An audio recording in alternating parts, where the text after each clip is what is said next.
Ketika mulai trading, apa yang harus dimulai?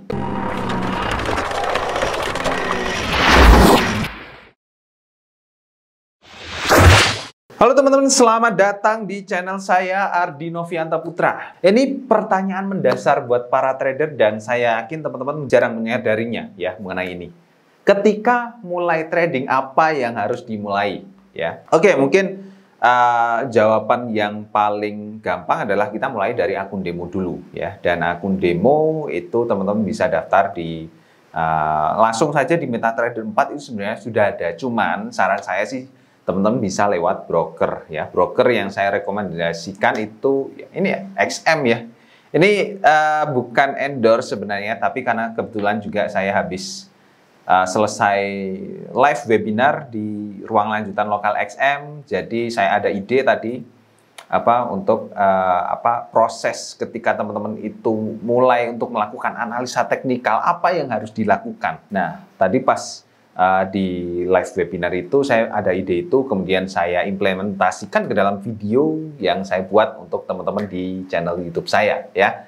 Jadi buat teman-teman yang belum subscribe, pastikan subscribe dulu. Jadi itu tadi ya rekomendasi broker dari saya, bisa pakai XM, bisa juga pakai FBS ya. Nah, jadi untuk mulai trading itu teman-teman bisa buka akun demo terlebih dahulu ya. Setelah buka akun demo baru lakukan analisa ya, lakukan analisa. Nah, sekarang step-step dalam analisa teknikal itu apa saja sih yang perlu dilakukan? Ini mungkin suatu hal yang mudah ya, suatu hal yang sederhana, tetapi kadang-kadang kita sulit untuk memulainya ya, untuk analisa teknikal ini. Jadi analisa teknikal itu saya bagi menjadi 3 step ya, 3 langkah. Langkah yang pertama itu adalah kita mencari level support dan juga resisten. Dan step yang kedua adalah mencari sinyal untuk entry posisi.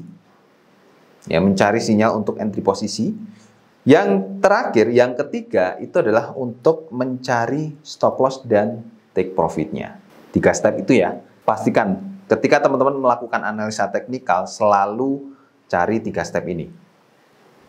Support resisten, open posisi, SL dan TP. Support resisten, open posisi, SL dan TP. Pastikan ikuti langkah-langkah itu. Saya jamin teman-teman bisa selamat lah dalam melakukan analisa teknikal ya. Nah, sekarang untuk langkah yang pertama yaitu adalah mencari level support resisten. Itu pakai apa? Ya, gini, untuk mencari support resisten teman-teman bisa pakai banyak cara. Cara yang pertama bisa pakai puncak dan lembah. Contohnya kayak gimana puncak dan lembah ya?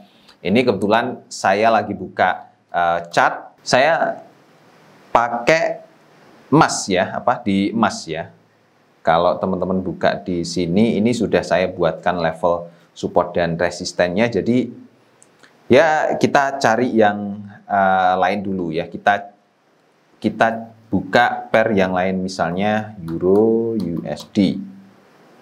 Ya, kita buka pair ini dulu yang masih kosongan. Saya kasih contoh gimana caranya mencari level support resisten dari puncak dan lembah. Oke, gini, di pergerakan harga itu kan ada yang namanya puncak. Puncak itu ya bisa harga itu kemudian dari naik lalu balik arah ke turun ya. Terus lembah itu adalah kondisi di mana harga turun lalu balik arah naik itu ya. Nah, puncak dan lembah ini bisa dijadikan sebagai patokan support resisten. Teman-teman bisa pakai ujung atas ini ya sebagai resisten ataupun support ya, ataupun di bawah sini di badan candlestick ini ya, tergantung situasional ya, tergantung kondisi dan apa yang terjadi pada saat itu ya. Nah, situasionalnya itu gini maksudnya. Teman-teman bisa pakai di ujung dari ekornya ini pada saat misalnya di pergerakan harga yang terbaru pada saat ini ya, itu level supportnya itu kan ada bisa pakai sini ataupun sini. Tapi kalau pakai yang di badan candlestick-nya ini kan terlalu dekat ya, jadi kan nggak masuk. Ya, teman-teman bisa pakai yang sini, yang di ujung ekor bawahnya itu. ya. Kalau memang level support ataupun resisten yang terdekat itu yang paling relevan adalah di badan candle, ya, karena dia jaraknya lebih masuk akal lah, lebih bisa diterima, ya, maka kita bisa pakai yang badan candlenya, bukan ujung dari ekornya. Itu situasional, ya. Kemudian ini adalah mencari level support resisten dari puncak dan lembah. Teman-teman bisa pakai Fibonacci juga, ya, kemudian bisa pakai indikator juga, dan cara-cara yang lainnya ada banyak, ya. Bisa pakai pivot point juga, ya. Jadi banyak cara lah untuk mencari level support resisten ini. Teman-teman bisa pilih salah satunya. Yang paling sederhana ya tadi puncak dan lembah, Fibonacci, indikator, ya, kemudian pakai pivot point, ya. Lalu lanjut setelah teman-teman menemukan level support resisten, ya, ini coba saya jabarkan di sini juga level support resistennya, jadi supaya kita bisa langsung praktek juga, ya. Kita pakai support di sini, ya, pakai patokan ini. Kemudian ini resisten, kita pakai patokan di sini. Coba kita tarik ke belakang, apakah coba kita tarik ke sini, ya. Nanti saya jabarkan juga support resisten yang paling signifikan itu yang seperti apa, gitu, ya. Nah, setelah teman-teman menentukan level support resisten ini, langkah selanjutnya adalah mencari titik entry-nya, mencari level entry posisinya, ya. Mencari level entry posisi itu kita harus paham juga mengenai bentuk dari candlestick, ya. Artinya kita harus belajar mengenai price action. Tenang, nggak usah mempelajari. Artinya buat teman-teman pemula, ya, nggak perlu kita belajar yang dalam-dalam, ya. Kalau kita langsung belajar yang dalam-dalam kan tentunya akan lebih sulit. Kita akan belajar yang lebih ringan-ringan dulu, ya. Nah, ada 4 pola ataupun saya kelompokkan jadi 2 pola, ya, yang perlu teman-teman perhatikan ketika harga itu mendekati level support ataupun resisten, ya. Pola yang pertama itu adalah dia yang memiliki badan candle kecil dan dia yang memiliki badan candle panjang, ya, besar, ya. Nah, perhatikan ini. Harga ketika menyentuh resisten ataupun menyentuh support ataupun resisten, ketika dia kemudian membentuk candle kecil, ya, maka dia akan mulai berbalik arah. Artinya dorongan untuk turun ataupun untuk naiknya itu sudah mulai berkurang, ya. Maka dia akan berbalik arah. Nah, contohnya di sini, ya. Di sini harga itu turun, lalu ada candle kecil dan kemudian berbalik arah ini. Pasti di sini ada level supportnya juga, walaupun di sini, ya, level supportnya itu masih jauh. Tetapi kalau kita telusuri lagi, ya, di atasnya, apakah ada level support lagi? Ternyata di sini ada, ya. Kita bisa pakai badan candle ini juga ada, ya, untuk dijadikan sebagai level support. Nah, makanya harga itu langsung berbalik arah naik ketika muncul badan candle kecil seperti ini.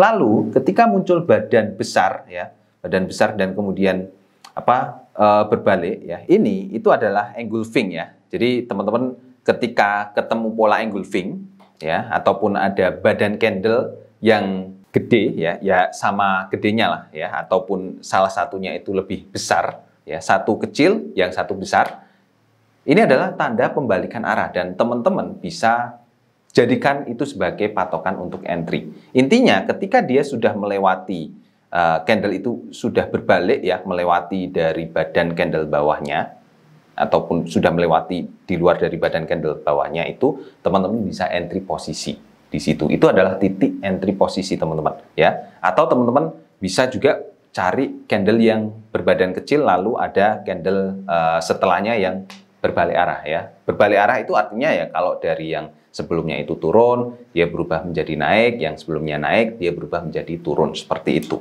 ya. Itu adalah titik entry teman-teman untuk entry posisi. Nah, selanjutnya setelah teman-teman menemukan titik entry posisi, baru teman-teman tentukan stop loss dan take profitnya. Untuk menentukan stop loss dan take profit itu juga ada 2 teknik, ya. Teknik yang pertama ini berdasarkan ego kita sih, ya. Jadi kita pengen dapat profit itu berapa pip sih? Kemudian kita pengen batasi kerugiannya itu berapa pip juga sih ya, berapa pip juga. Nah, itu tergantung ego kita ya. Jadi kalau kita sudah menentukan take profit, stop loss berdasarkan ego kita, artinya kita bisa mempelajari dulu dari pola pergerakan pairnya, rata-rata pergerakan sehari itu berapa pip. Misalnya kalau di emas itu target kita bisa, karena emas itu rata-rata bisa di atas 100 pip ya, target kita bisa 50 pip, 70 pip, 60 pip, seperti itu ya per take profitnya. Lalu kemudian untuk stop loss-nya juga bisa diperkecil, misalnya saya nggak mau nih kalau stop loss-nya itu lebih dari 20 pip. Ya udah saya targetkan pasang stop loss-nya 20 pip seperti itu. Ya, jadi untuk perhitungan pip, saya harap teman-teman sudah paham ya. Nanti kalau belum paham, teman-teman bisa lihat video saya mengenai pengertian pips di dalam trading forex ya. Nah, terus ini untuk target dan stop loss-nya ya. Untuk Untuk menentukan target stop loss berdasarkan ego ya. Kemudian cara yang kedua adalah dengan support resisten. Ini jauh lebih lebih alami ya, karena dia dengan menggunakan support resisten kan artinya target kita itu mengikuti dari pergerakan pasar ya. Jadi akan lebih alami. Kalau pakai support resisten ya, misalnya kita entry posisi di sini, targetnya berapa? Nah, ini adalah resisten terdekatnya. Selalu cari resisten ataupun support yang paling dekat. Kemudian stop loss-nya di mana? Oh, ini stop loss-nya berarti di level support ini. Ya. Jadi di level support ini kalau harganya dia turun melewati level support ini, berarti kan harganya nggak jadi balik arah naik, ya kan? Berarti saya aman ya dari kerugian yang besar itu. Nah, ini kalau harganya naik sampai ke sini minimal karena dia adalah level resisten terdekatnya, maka saya bisa dapat keuntungan, bisa dapat profit seperti itu. Itu adalah untuk menentukan taking profitnya. Jadi sebenarnya cukup simpel ya untuk teman-teman dalam melakukan analisa teknikal, asal tahu langkah demi langkahnya ya. Selalu ingat, analisa teknikal itu didahului dengan menentukan level support resisten ya, mencari level support resisten. Yang kedua, mencari titik entry. Yang ketiga, mencari stop loss dan take profitnya. Oke, gitu saja teman-teman untuk video kali ini. Semoga bermanfaat. Dan buat teman-teman yang pengen bergabung di komunitas Gain Hunter, teman-teman bisa daftar di gainhunter.com/free. Linknya saya letakkan di kolom deskripsi video di bawah ini ya. Sampai ketemu di video selanjutnya. Bye-bye.